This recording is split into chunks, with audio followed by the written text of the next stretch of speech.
Mhm. Mhm. Vyksta įrašas gerai, o aš dabar susirasiu tavo trumpą aprašą, tavo patirties. Tu ją pavadinai tylioji sielos žinė. Ji buvo viena iš tų, aš skaitau dabar, Mhm. ji buvo viena iš tų, kurios tyliai laiko pasaulio siūles, nepastebima, nešaukianti, bet matanti iki pat dugno. Moteris telepatė, kurią sutikau sapne, gulėjo lyg sapno šviesa išretėjusiu kūnu, bet neišblėsusia esotimi.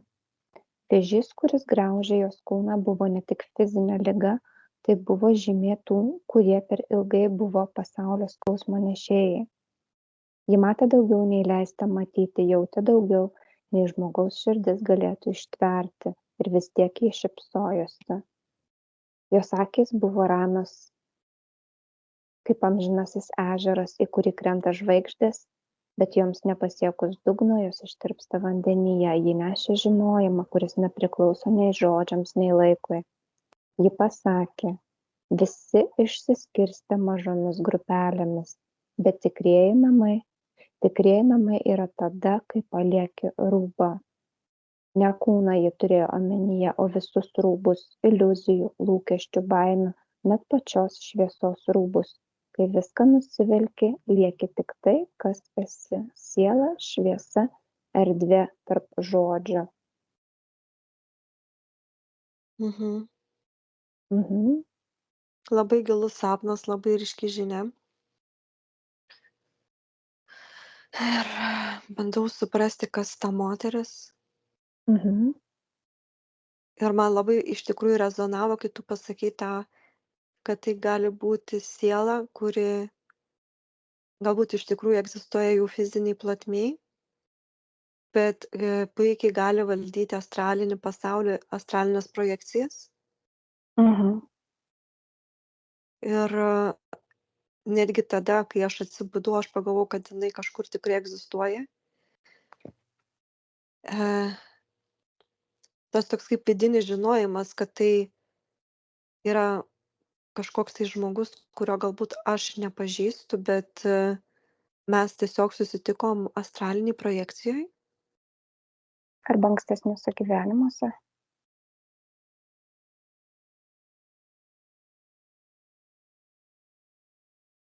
Gal ji tave pažinojo iš anksčiau? Tu bandyk prisijungti dabar prie tos moters. Žinai, tikrai atrodo toks jausmas, kad mes pažįstam viena kitą. Bet jinai tarsi mano kaip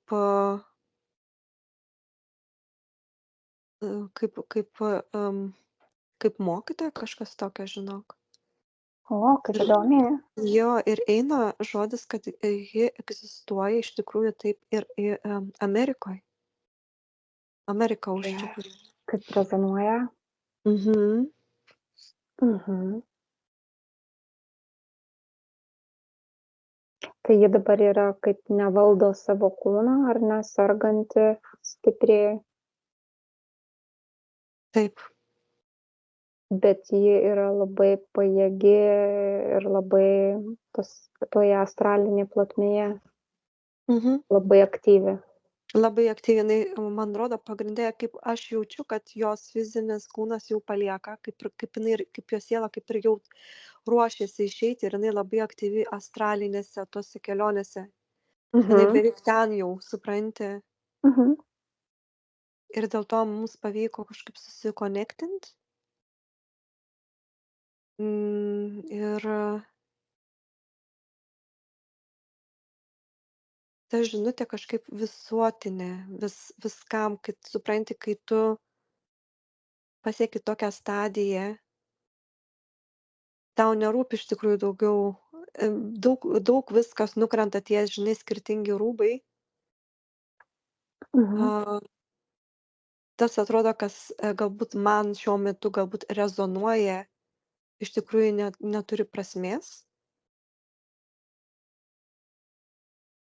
Ta prasme, Čia rezonuoja, kas su tuo liečia su... pasakymu. Mhm. Su tuo pasakymu, kad visi išsiskirstė grupelėmis? Kažkas panašaus, jo.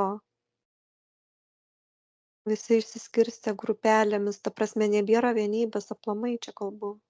Bet tai neturi prasmės, ar ne? Irgi, kaip jeigu mes į tai per daug gilinamės, tai reiškias jau ne į tai būname susikoncentravę. Taip, Mhm. ta prasme, tu žiūrėk savo vidinio kelio, savo žiburio, žinai. Teisingai. Ir tiesiog tai, kas manęs neturėtų tai trigerinti, tarkim, kažkaip, Mhm. kas vyksta, o Kad tiesiog nėra žiūrėti. visi vieningi, ar ne? Tavęs ten Taip, neturėtų trigerinti. taip, neturėtų, nes, ką aš galėčiau padaryti, nes jeigu aš kreipsiu dėmesį, tai mano dėmesys eis ten Būtent. ir nieko geriau nebus. Aš tiesiog turiu galvoti, kad, aišku, labai visi nori tos vienybės, bet kai tu esi savyje ir atrandi tą vienybę ir tada Mhm.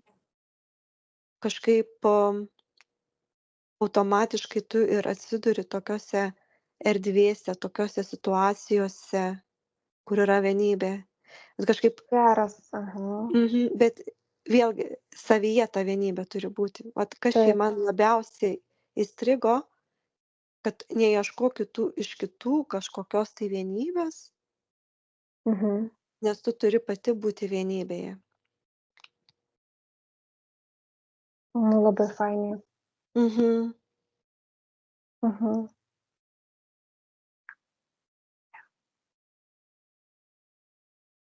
Aha, ką dar galima pasižiūrėti šitoj projekcijoj? Sapne, ar čia toksai buvo visko. Bet kita vertus, ane, kaip į mūsų daug, tarkim, dabar aš čia jau truputėlį gal kalbu iš proto pozicijos. Mhm. Bet kai mes būname visi, tarkim, vienybėj, bendrai, tokių mūsų, tarkim, daug, ane, kur ant tos pačios bangos, tai Mhm. ir daug lengviau kažkaip, manau, negu vienam pačiam. Taip, Ar bet tai va čia, neturi? man atrodo, raktas ir yra, kad tu atsidurtum ant to kelio, tu pirma turi pats generuoti savyje tą vienybę. Taip.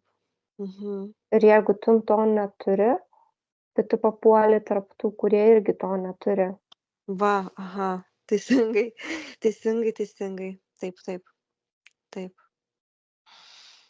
Ir tada gaunasi, kad tu tą žinai, tu taip nori, bet nesigauna. Ir labiau telki dėmesį į išorę. Negu į O vidų. jeigu susitelktum visiškai į savo vidų, tai tada tu papultum ant tos bangos su tais kitais, kurie irgi į savo vidų susitelkia. Mhm. Ir tada būtų ta tikroji vienybė. Taip. Ir dar atsivertų, aišku, visos kitos galimybės ir plotmės ir bendros jėgos ir bendri projektai. Mhm. Aha, aišku. O tai dabar ar tai pasąmonė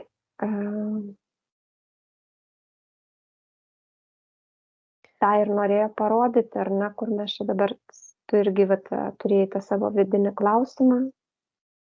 Taip, nes aš sakau, kas man svarbiausia būtų, Mhm. uždaviau tokį klausimą ir gavau atsakymą. Mhm. Ir iš tikrųjų labai apsidžiaugiau, nes tai buvo labai gilus atsakymas. Mhm. Pasąmonė Super. tiesiog irgi padėjo man susijungti su šios moters astralu. Mhm. Ir aš dabar, žinok, tikrai labai esu dėkinga, aš noriu jai labai padėkoti. Mhm. Ir jis sako, aš tave dažnai aplankysiu. Mhm. Čia tarsi kažkokia kaip iš sielos šeimos sėlinė. Mhm. Nu, fainiai. Mhm. Ji pagavo tavo tą žinutę, ar ne? Taip. Kaip fainiai. Nu, fainiai. Nu, gerai. Ar dar yra koks klausimas, ar dar nori ją pakalbinti, ar pasižiūrėti, kaip tu su ja susijusi? Sakei, mokytoja tavo buvusi, Mhm. nebuvusi esama greičiausiai. Ar nori dar pasižiūrėti? Ar... Aš dabar jo žiūriu.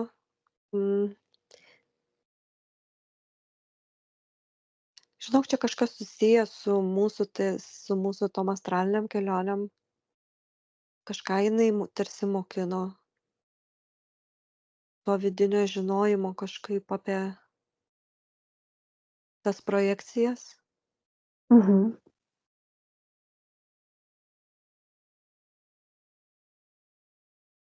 O ar gali būti, kad jį vis dar moko? Taip, Astraliniame lygmenyje mes tam tu pas ją mokaisi? taip. Aš jos mokinė. Gal ir aš esu? Jinai turi daug mokinių. Aha. Taip, taip, taip ir tu esi ten. Aš irgi esu. Ar čia mes pas ją Mhm. išmokom tuos kūnus užsidėti? Kosminius tuos Jinai pati. sako, ji tik duoda mums kažkaip tais kryptį, judėjimą, bet mes pačios kažkaip mokinamės. Bet Mhm. jinai užveda ant to takelio. Mm. Taip ir jinai išmokino tų gudrybių, kaip Mhm. užsidėti tas apsaugas. Tai Mhm. čia jos pagalba mums. Nu, dėkoju. Labai. Ir jinai sako, kai paliks tą fizinį kūną, kažkaip jos tikrai namai ir yra ten. Jinai kažkaip su astralais susijus, žinok. Tai čia jos tokia, net tokia sielos pašaukimas, kaip tokį darbą dirbti. Yra Mhm. kaip mokytoja, kaip vedlė. Taip. Bet labai įdomi, kodėl pas ją vėžys. Aš nelabai, atrodo, tokia tyra siela ir vėžys. Pažiūrėk, kodėl. Ar čia buvo metafora, ar čia buvo tikrai fizinis šita liga vėžys? Metafora. Metafora. Čia protas mano kišasi. Metafora, taip, metafora. Mm. Mhm. Nes O aš ją tai vis matau tokiam kaip sapne, kad mačiau. Bet čia yra Mhm. metafora. Mhm. O ta metafora gal kažką dar nori parodyti?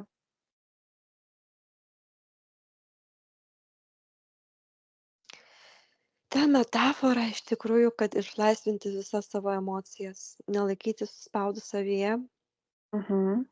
ir ne kažkaip m, būti drąsiam kalbėti tai. Aha, o žiūrėk, ar ji buvo suspaudusi gyvenime visą šitą savo žinojimą, gal žinias, emocijas suspaudusi? Ne, čia jinai apie mane kalba, kad aš kažkaip suspaudusi tarsi laikiau kažką viduje savy. Mhm. Čia ne apie ją, čia apie mane. Mhm.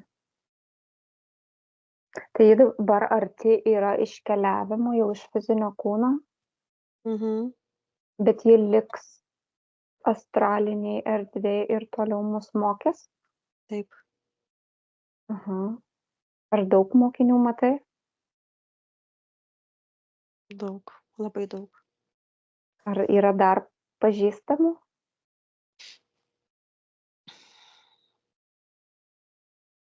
Tarkim, iš telepatų? Matau, žinok, ir tavo sesę, ir savo sesę matau. Mm, geras. Mhm. Ar gal čia netgi yra tie, kurie pradeda, tie, kurie eina į tas, ar ne, praktikuoja ir iš Ir, karto kaip ir pasijungia į tą mokyklą, ar galima būtų taip teigti? labai surišta. Nes Gal kodėl vat, mhm. telepatija? Mhm. O tos erdvės astralinės visos, kaip aš suprantu, kiek tų visokių erdvių yra, jos turi savo mokytojus, savo vedlius, Mhm. savo sargybinius. Tai mes, kai jau išreiškiam tokią intenciją fizinėje erdvėje ir pradedam kažką naujo mokytis ar praktikuoti ar tobulinti, ir mes ir einame ne tik fizinėje erdvėje susitinkam mokytoją ir mokomės, bet vat ir net astralinėje erdvėje. Mhm. Kaip įdomiai. Jo. Yra dar keletą telepatų, žinok, tarsi iš mūsų grupės, bet aš jų kažkaip nepažįstu, žinok. Mhm. O mūsų sesės jos ten aktyvios yra, ar dar tik toksai kaip pirmas žingsnis žengtas, ar tokios, kurios smalsauja, Smalsauja kažkaip, įdomu ar netraukia, įdomu, norėtų traukia. pažinti. Mhm, mhm. Mhm. Aha. Žinai, aš norėčiau dar paklausti, nes jau 3 savaitė ir tokios tikros astralinės projekcijos man dar nepavyko. Jau 3 savaitė kažkaip bent jau kas 2 savaites kartą būdavo, dabar iš viso nieko. Grįžai, Sapnai ne, ir gražūs. užsitraukė. Jo, jo, sapnai gražūs, viskas gerai. Tikrai Mhm. ten, kad ir su tais vat haskiais, kurio po to mes panalizuosim kitą temą, bet kitą kartą, bet vat Gerai, tu kažkaip norėčiau paklausyk suprast. šito klausimo, ar yra blokai ar dar kas nors. Ne, nėra blogai, kažkaip pasąmonė ruošia kitam žygiui. Pa. Kažkaip per sapnus mes irgi labai daug išsigryninam, Mhm. tvarkomės labai daug. O čia bus su tais skoniais surišta, kad mes abi šią naktį kas Čia tūsino, kas apsirijo. Jo, nes žiūrėk, aš Balsas man buvo. kimsta jau tau. Ne, nekimsta. Viskas gerai su mano balsu, aš tiktais Mhm. dabar galvoju, žinai, kad prieš miegant aš uždaviau klausimą, aš nežinau, ką tu, ar irgi uždavei apie skonius. Ne, aš Norėčiau pajusti neuždaviau skonį. šito klausimo, bet O aš mano buvo. sakiau, kad treniruosimės, jeigu bus tinkamas laikas. Bet jau matai, pagauna pasąmonę, tiktais Mhm. užuomina, ne? Mhm. Pagavo iš karto tokia kaip minties gale. Ir Pagavo jo. jo pagavo tą cinkelį, žinai, aha, norėjot patirti skonį, nu gerai. Nes vis tiek astralas taigi išeina, kai mes Mhm. sapnuojam į sapnų Taip, erdves, nesvarbu, kad tu taip. neprojektuoji, tarkim, bet vis tiek tu ten. Nesąmoningas tu ten esi, bet esi tu ten. Mhm. Mhm. Tai va, daro šposus, kas bandelės, kas kokteilius geria. Va tokie nuodėmingi dalykai parinkti, ne? Labai. Mhm. Aš sakau dviejose rankose. Vienoje rankoje viena atsikandus, kitoje rankoje kita atsikandus. Jo, kurmiuks. Ir akys atrodo visko nori, tiek ten visko daug pridėta, žinai. Ir, Mhm. ir pabudau ir galvoju, juk mes su tavim, galvoju, dar tik ne per seniausiai kalbėjom. Galvoju, geras reiks papasakoti.